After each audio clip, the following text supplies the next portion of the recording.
20 years ago at the 1994 World Cup in the USA, my next two guests burst onto the scene as two of the most exciting new talents in Irish football. They both went on to have successful careers at Liverpool Football Club, where they made headlines on and off the pitch, and they formed a friendship that has lasted down the years. It's always a pleasure to welcome, please, Phill, Babb and Jason McAteer, ladies and gentlemen. Walk on, with hope in your heart, and never walk alone.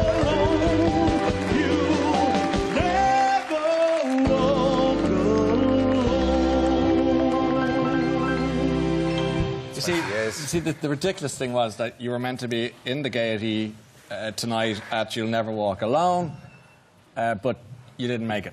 I know, I've even got so they walked along. You've got my Liverpool socks on as well. Did we get a look at the Liverpool socks? How bad's that? It's essential we see Jason's socks. Do you know how come we missed it? No, I don't know how come we missed it. We got to Heathrow Airport. Yeah. And with plenty of time. We've gone for a coffee and a sarnie. And we make our way into the Aer Lingus queue. Yes. And we're queues gradually going down. People are getting on the plane. And as we get to the girl at the desk, we give her our boarding pass, and she looks at us, looks at the boarding pass, and she just went, "You're not on this plane." I said, "We are." So she looks at it, she went, "No, you're not on this plane." I said, "No, we are." She went, "No, you're on the British Airways, and that's down there." So we had to run all the way, the length of the airport. We got on the wrong plane. Lads, in fact, we didn't even get on it. You went to the wrong queue and the whole thing. I think you had an Irish coffee. He might have had. I think that was it. A small Irish British Airways to Dublin. God knows. Well, now we know. It's you guys. I didn't know they went there. Listen, I'm sorry they missed you in the gate. I'm glad you made it here, which is always important. What do you think? Liverpool riding high again is good news. Yeah, brilliant. You must be delighted. Yeah, I mean, it's such a fantastic club. Yeah. It's a long time coming for them to actually challenge for the title, and I think Brendan's doing a fantastic job. Yeah. He's got the boys playing a brand of football which the neutrals are just enjoying. You know, they're entertaining. Back in our day, we were dubbed the entertainers back in the mid-90s, but these boys are, maybe we were entertainers for the wrong reasons, but those boys are right now are doing a very good job. Because there was a touch, I mean, you had great times, I'm sure, in Liverpool in the 90s, but there was a touch of the bridesmaids about it, wasn't there, for you guys? We was always up against Manchester United. It's a very similar situation to what we were. You know, Roy Evans was building this young team, obviously Phill, Jamie Redknapp, David James, Robbie Fowler, Steve McManaman, myself, and then obviously Manchester United had David Beckham, Ryan Giggs, the Nevilles.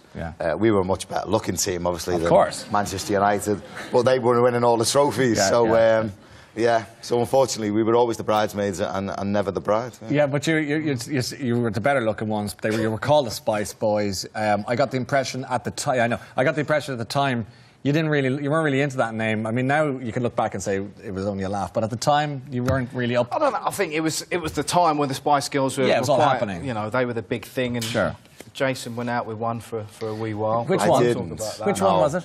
I was friends with Sporty for a while. When you say friend, like friends? But she could beat me in a sprint, so I got rid of her. She was, I swear to God, she was fast. Yeah. She was Is that quick. why you were always the bridesmaid in Liverpool? Well, that's why she was called Sporty, obviously. But I know Melanie very well. I'm still in touch with her. I still bump into her now and again, and she's a great girl. Yeah. She's a Scouser too, isn't she? She's just outside Liverpool. Is she? But I'm not a Scouser. I'm from the Wirral. Okay. But but I obviously playing for Liverpool and spending a lot of time there. The accent sort of your accent would give something away. I'm losing there. my voice at the minute. What's that going on? What's going on with that? That was screaming at that Aer Lingus woman to let us on the plane. That's how that was. You know, briefly before we get into other things, in 1996 FA Cup final against Manchester United, somebody decided that you guys should wear these suits, and if we look at them, we realise that somebody somewhere... The problem is... Boys own, ladies and gentlemen. I'll tell you what. David James at the time done a marketing campaign, and he's a fantastic athlete, 6'5", no body fat on him, a male model, and Giorgio Armani offered him the gig. So JMO was doing this modelling for Giorgio Armani. We got to the FA Cup final, and Giorgio says to David James, "I'll design your suits." Now, as we are getting fitted for them, they're all navy blue and they're nice, and we're getting the pins done, etc., etc. We travel down on a Thursday, so we go into a room, and we've all got our names with the bag carriers on, etc., etc. Open it. What the feck is this? You know, it's like, wow. We didn't know they were going to be white, but Giorgio Armani says you will look fantastic. It was that bad. Trust us. It was that bad. My dad didn't even want the suit, and he'll wear anything. My dad, he didn't even want it. You were trying. Just a quick story on that, right? When you play at Anfield, at Wembley in the cup final, obviously when you get to the ground, your family and then the fans, they all go into the ground really, really early. Sure. A couple of hours before the game, you get there a couple of hours before kick-off. you go out and inspect the pitch, but you go out in your suits. And Manchester United walk out in their lovely dark suits. Massive big cheer because they've walked out. We walk out to complete silence, right? And I swear to God, right, they thought we were the band. They thought we were the band. Wait to strike up. Phil, I've got to play this clip that you're probably... you know what I'm going to do. Go on then. OK, you're playing Chelsea. I was trying to look at the... No, I was trying to look at... I can't... What are you laughing for? He was stayed at night for a couple. He had to sit on a rubber ring for a week. Wristwatch. It's really hard to watch, let alone... OK, let's look at it. I love this.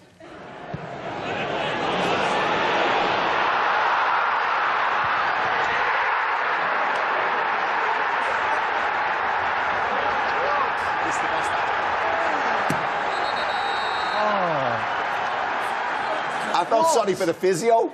How you fix that? What? How? Can I just say, I had a year later, I had a lovely, beautiful baby girl after that. So everything's working. Everything's working. But if that's borderline impossible to she was watch, adopted. if that's pretty much impossible to watch, what was it like being you? Come on. Never let the truth get in the way of a good story. If I said to you, it didn't hurt, we'd say you're lying. Yeah. I slid in on my backside, and I went in, and my tailbone. Oh, yeah. And I went in on my coccyx, and I pushed it out of place. And as you can see there, the physio was, like, touching my back. I got up after about 2 minutes, and I tried to run, but I was running at an angle. Yeah. So they took me off. Following morning, I go into the treatment room at Liverpool, at Melwood. Yeah. Face down, physio comes in, pulls me shorts down. Stay there, son. Walks off, comes back. All I hear is... It's a sniggering. What's going on? Takes a Polaroid. It says, have a look at that.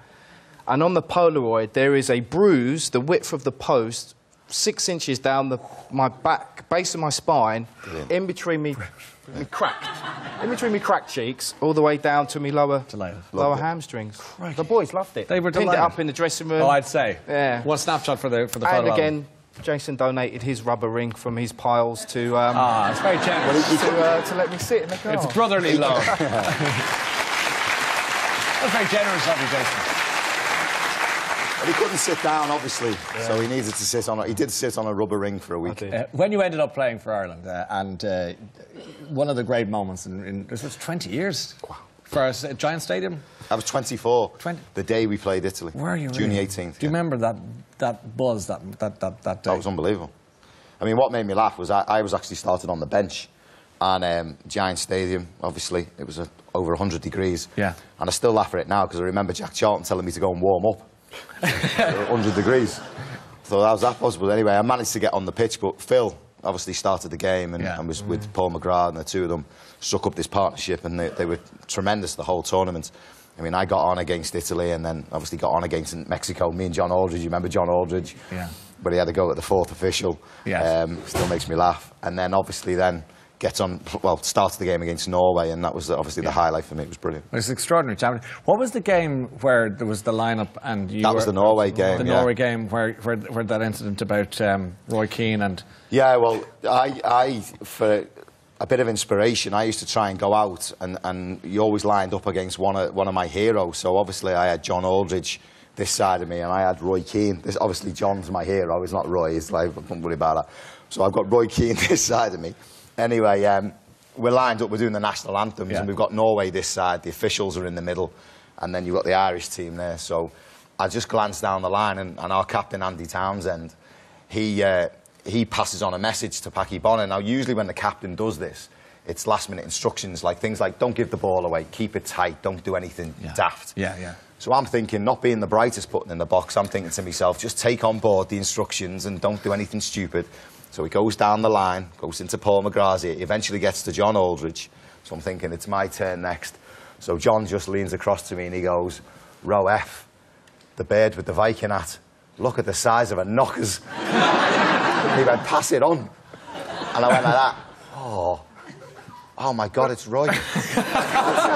And he went, just tell him. And I went, keep it tight, Roy. Don't give the ball away. Don't do anything stupid. Way to say. Oh, God. By the way, is it all peace in the valley with you and Roy these days? Are you all friends now? Yeah, I'm made up he's back yeah. in that capacity. Maybe not as the manager. I made up Martin O'Neill's the manager, and Roy sort of took a little bit of a back seat. And what I like about it is them players will look up to Roy because he was a fantastic player. He was one of the best. Yeah. To play with him, it was amazing. Do you kind of get older and say, oh, there's no point in being, you know... I do. He doesn't. Does he? We have bumped into each other. I had to hold the door open for him last year at the FA Cup final. I was gutted. And he actually said thank you. He had to say thank you. Okay. And he said thank you through gritted teeth. But that's, we do cross paths now and again, but it's not as friendly as what I'd like it to be. Oh. I know. Well, we set you up on a date or something. Why not? It could be quite nice. Or go on Tinder and see if he's there. You never know what might happen. Yeah, that could get awkward. Phill, what about the Starsky and Hutch incident? Can I ask you about the Starsky and Hutch incident? You can ask me about it, yeah. That's what because you're here for. There was just you had kind of reputation for being a kind of... me, I wasn't there. No, you weren't there. What happened? Were you jumping over a Garda car pretending you were in Starsky and Hutch? Kind of. I'd been out of the Irish squad for a while, and Mick invited me back. I just had a move over to Portugal, played for Sporting Lisbon. I just left Liverpool. Got a call back, so I was happy and went out to celebrate with young Mark Kennedy. Now, we were in an infamous pub, and we'd left about 2 o'clock in the morning. I don't know how we got onto 70s-themed cop shows, but we did. And so he had no idea what Starsky and Hutch was. And I said, oh, come on, you're bollocks, you, come on. He said, I've got no idea, never ever heard of it. What is Starsky and Hutch? So I went, you've got to remember the opening scene, the flash American car, people jumping over bonnets, rolling over, and he had no idea, so I decided to reproduce it. Unfortunately, the car was an unmarked police car. And the police officer that owned it was about 20 yards away, walking with her keys out to get in the car. And you were tumbling over the bonnet? I was tumbling over it. I caused a little bit. I was a little bit bigger then. Caused a little bit of damage in her bonnet, and that was it, really. I apologised, and I donated for a fair few quid to charity. Did you have to spend the night in... Yeah. At the pleasure of the government? Yeah, I did. I can assure you that was not a pleasure. Not a pleasure. Not a pleasure. Let's talk about that Holland goal, that Dutch goal in 2001, that wonderful moment in Irish sporting history. We want to celebrate that as well.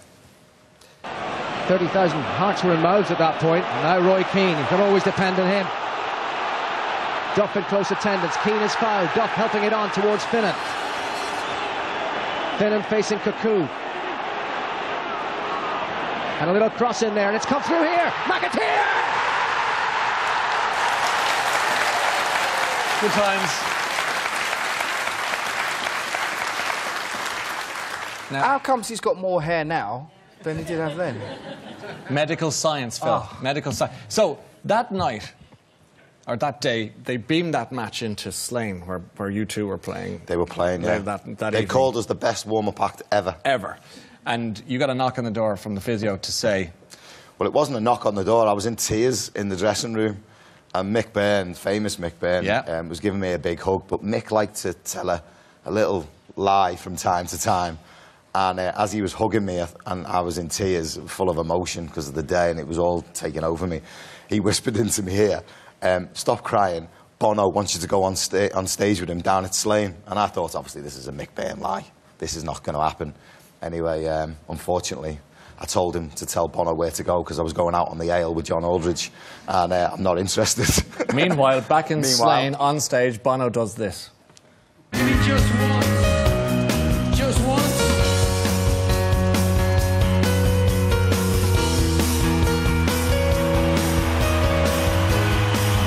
Close your eyes and imagine it's Jason McAteer.